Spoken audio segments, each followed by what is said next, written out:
Você está querendo prestar o mestrado ou doutorado este ano, ou até já está no mestrado ou doutorado e está querendo usar a IA para te ajudar na sua pesquisa, para apoiar talvez uma escrita ou até uma parte da sua pesquisa, que você está um pouco sem tempo, está um pouco sem direção, e você acha que a IA vai te ajudar nisso, ela vai solucionar seus problemas, né? É um caminho mais fácil. Acaba sendo mais fácil sim, dependendo do seu uso. Mas meu ponto aqui nesse vídeo é te ajudar a entender como que as universidades estão encarando a IA e como você pode usar com segurança aí, ou pelo menos com um pouco mais de tranquilidade, para fazer usos mais adequados ou esperados pelas universidades. Então vem comigo, é um roteiro grande e intenso, mas é importante é que a gente vai tirar lições do que a gente pode aprender com todas essas políticas, regulamentos, guias, cartilhas e até comitês que as universidades andam criando desde 2024, aí mais ou menos que eu consegui mapear aqui para vocês. Mas antes de mais nada, queria só me apresentar brevemente. Eu sou a Tati Guimarães, eu sou mestra pela FGV Direito São Paulo. Se tudo der certo, serei doutoranda no ano que vem na Unicamp, mas isso fica para outro vídeo.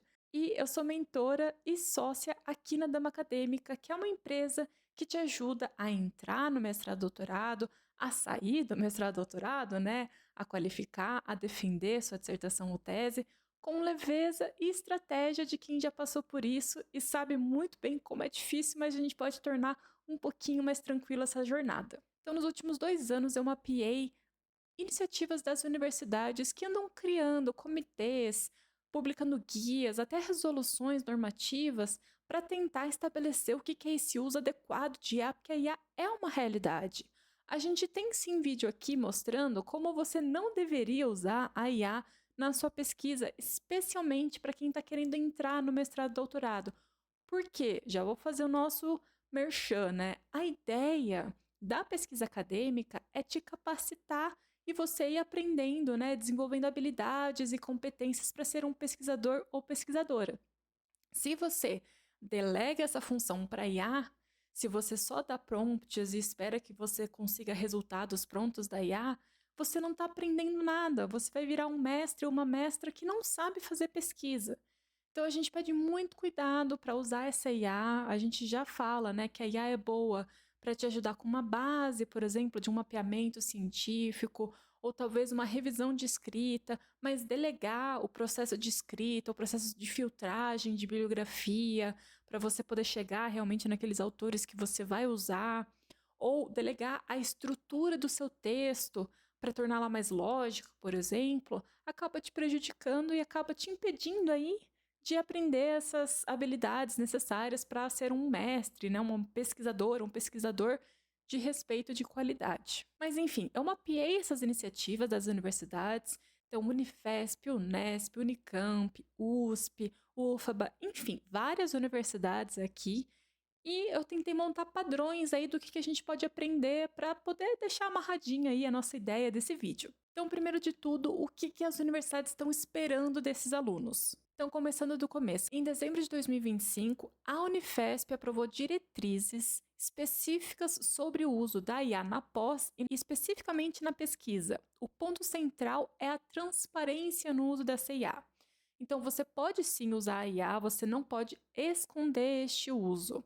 Então, você tem que declarar explicitamente no trabalho se utilizou IA e para qual finalidade. Por exemplo, uma revisão gramatical, uma estruturação, um brainstorming de ideias. Então, por exemplo, um doutorando que utilizou a IA para melhorar a redação de um capítulo deve indicar isso aí em nota metodológica, por exemplo, ou até uma seção específica de uso de IA aí que você pode criar no seu projeto ou na sua qualificação, na sua defesa aí da sua tese. Então, é importante você ressaltar que essa IA não vai substituir o raciocínio científico. O pesquisador continua sendo responsável pelos argumentos, interpretação e conclusão, mas a Unifesp ela acaba tendo uma posição um pouquinho mais tranquila, ela não fica falando muito da autoria em si, ela só fala que você tem que usar a IA como uma ferramenta, né?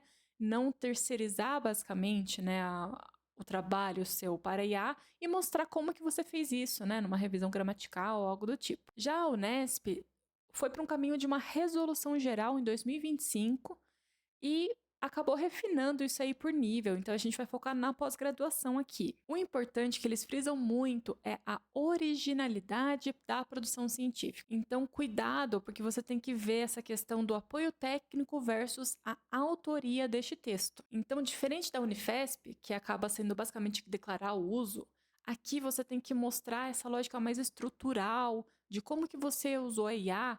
Então, por exemplo, que a Leia não pode gerar partes substantivas do seu trabalho sem supervisão, ou substituir a análise teórica ou até empírica aí de seus dados.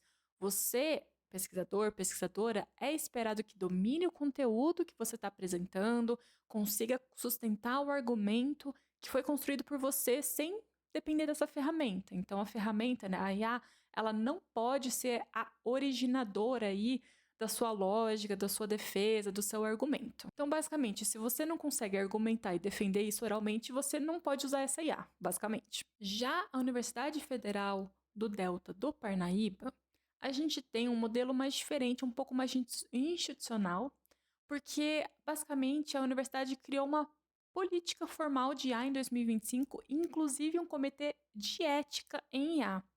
Então, basicamente que não tem só uma regra escrita, mas sim um órgão que pode interpretar casos concretos. E isso eu acho que é um grande diferencial, por isso que eu achei interessante trazer essa universidade. Na prática, isso significa que usos controversos podem ser avaliados institucionalmente e a universidade está preparada para lidar com isso. Eu achei bem legal isso.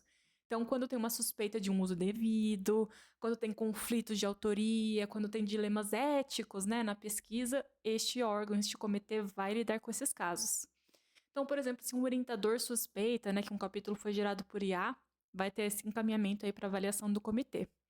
Então, você como pesquisador, né, o que é esperado de você? Um uso responsável, uma rastreabilidade, né, então uma argumentação de como que você produziu esse texto, um registro talvez, né, de como que você foi construindo, mesmo que tenha apoio de IA, você mostra num diário, por exemplo, de pesquisa, e uma responsabilidade ética integral aí desse texto. Então, para você evitar plágio, né, e tudo mais, é importante você garantir que você está supervisionando muito bem o uso dessa IA e não dependendo dela para ela te dar as suas informações que você precisa escrever. A Unicamp também tem diretrizes bem relevantes que eu quero trazer aqui, e ela até saiu notícias, né? Vou colocar aqui. O importante é que tem três temas centrais aí, três ideias centrais. Tem sobre a questão do uso crítico da IA, o uso transparente da IA e a necessidade de validação humana. Parece meio óbvio isso, né? Mas é importante mostrar o que isso significa na prática. Então, você pode usar a IA para organizar suas ideias, para revisar o texto, para explorar possibilidades, mas você deve verificar tudo, não confiar cegamente na IA e manter o controle intelectual sobre o trabalho. Tá percebendo que todo mundo fala isso, né? Mas isso é um padrão que a gente vai falar um pouquinho mais para frente. O importante é, a IA, ela pode sugerir, por exemplo, hipóteses, ela pode trabalhar em cima da sua intuição que você está tendo, mas você tem que refinar essas conclusões, essas reflexões, criticar e, no final das contas, validar, né, o que ela está falando. Então, a IA pode sim te ajudar a pensar. Eu tenho uma analogia que eu gosto de trazer aqui, que é basicamente, a gente tem aquela história de que é interessante você ter um patinho de borracha para você poder conversar. Então é aquele patinho de borracha que vai te escutar, mas ele vai até te devolver algumas ideias, ele vai te devolver um pouquinho de uma lógica aí, né, formal, tratada pela IA. Então é um patinho de borracha que te ajuda a pensar, porque falar ajuda a pensar, então escrever para IA ajuda a pensar, organizar esse pensamento, mas ela vai te ajudar dando esses inputs aí a partir do que ela tem, então pode ser um jeito legal. E eu achei legal que a diretriz para o uso ético e responsável da IA generativa da Unicamp de 2025 tem isso. Já a UFMG, a Universidade Federal de Minas Gerais, a gente tem um estágio meio intermediário, porque a gente tem recomendações institucionais aprovadas pelo CEP, que é o Conselho de Ensino, Pesquisa e Extensão da Universidade Federal de Minas Gerais. Então aqui a gente tem um foco em três riscos: autoria indevida, confiabilidade dos resultados e uso acrítico da tecnologia. Então, a expectativa institucional deles é que o pesquisador compreenda as limitações da IA, não utilize outputs como verdade. Então, tudo que sair da IA é verdade, a gente vai falar sim, senhor, e colocar lá no nosso documento. Não. E preservar a integridade da produção científica.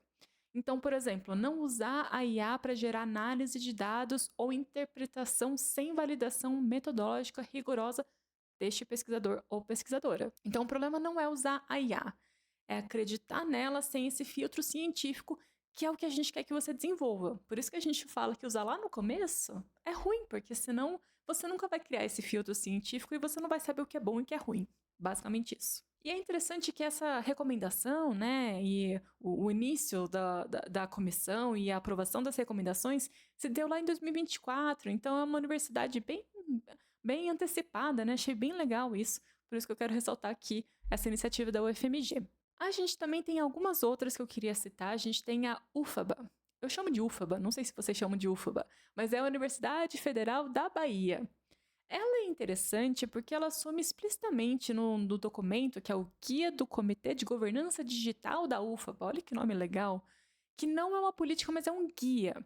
Então, ele aponta expectativas importantes para pós, mas nada é muito vinculante, digamos. É mais realmente para você se guiar, o que pode te ajudar mesmo que você não esteja na UFABA, pode ser um jeito legal de você usar esse guia, né, como base para navegar aí essa questão da IA. Então, a UFABA fala sobre a inclusão do debate sobre IA em disciplinas, que eu achei muito interessante, bem legal, a reflexão ética nos projetos de pesquisa e a adaptação das práticas pedagógicas, ou seja, a UFABA acaba usando a IA como um tema de formação científica mesmo, né, de professores e pesquisadores, e não só como uma mera ferramenta que as pessoas vão usar e acabou. Então eu achei legal porque, inclusive, os programas podem até começar a usar esse guia como uma base para exigir, basicamente, que o aluno discuta sobre a possibilidade metodológica de usar IA no projeto, né, como realmente parte da sua formação, porque isso é o futuro, né? Isso você vai precisar usar para sempre, basicamente, né? A IA veio aqui para ficar, então achei legal que eles tratam como parte da nossa realidade e tocam um barco em relação a isso. Daí a gente tem também a UFG, a Universidade Federal de Goiás, que trata a IA dentro do guarda-chuva, né, de integridade acadêmica, que é bem comum, né, porque a gente está tratando, né, de autoria, né, e plágio às vezes. Então, a IA acaba não sendo uma questão só tecnológica, mas sim ética por pressuposto. Então, na prática, isso significa que o uso indevido de IA, ele pode ser tratado como um plágio, como uma fraude acadêmica, como má conduta científica e pode ter consequências, né, punitivas.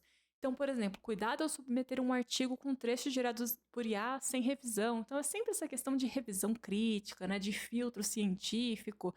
E eles criaram aí esse guia de integridade acadêmica lá em 2024. Então, é outra faculdade aí que acabou, outra universidade, na verdade, que acabou se antecipando aí no debate. Por fim, para fechar com chave de ouro aí, a tão famosa USP, né, a Universidade de São Paulo, ela ainda não tem nenhuma norma crítica assim única para pós, mas é uma universidade muito ativa na construção do debate. Então eles estão mapeando diretrizes nacionais e internacionais, estão estudando modelos de governança, produzindo conhecimento sobre o tema. Então é bem legal porque a USP vai influenciar aí o padrão brasileiro nos próximos anos, mas ainda não tem uma regra fechada. E agora sim, quando você junta tudo isso, você vê tantas universidades que eu mapeei, né, e trouxe aqui para vocês, você percebe que nenhuma dessas universidades está perguntando se pode usar IA. Isso não é mais uma pergunta, né? Como eu falei, a IA está aqui para, né, ser parte da nossa vida. O importante é entender quem é o autor do que você está produzindo. É a IA ou é você? Então, sim, a IA pode ser usada, mas tem regras. O importante é que você não está preocupado em explicar a tecnologia por trás da IA. Você tem que defender basicamente a integridade científica do que você está entregando, seja projeto, seja qualificação, seja tese ou dissertação. Rimou, né? Mas enfim, o importante é explicar a autoria, a responsabilidade, a capacidade de sustentar o próprio argumento por si só, sem o apoio da IA. Então, minha conclusão final, grandona, que eu já comecei o vídeo falando sobre é: a IA não pode substituir você. A IA não pode fazer o trabalho por você, porque você é a fonte, né, criativa e metodológica aí da sua pesquisa. Então ela vai te amplificar, ela vai potencializar o seu trabalho. Então, se você pensa bem, se você já tem uma lógica boa, você consegue se ajudar, né? Se impulsionando e melhorando, aumentando o seu trabalho, tendo mais fôlego, né? Porque você tem um estagiário que trabalha 24 horas aí para você sem você pagar muito. Mas se você não tem clareza, você só consegue, dá uma mascarada, né, você só consegue dar um bem bolado e entregar algo não muito bom. Então meu vídeo aqui, a conclusão final é que não é só questão de: "Ah, como eu devo usar, onde eu devo usar", mas é mostrar, ser transparente e tentar desenvolver essas habilidades antes de já apelar para IA. Se você tem pouco tempo para você poder fazer a sua pesquisa, isso quer dizer que a gente tem muitos outros problemas que só uma IA não vai resolver.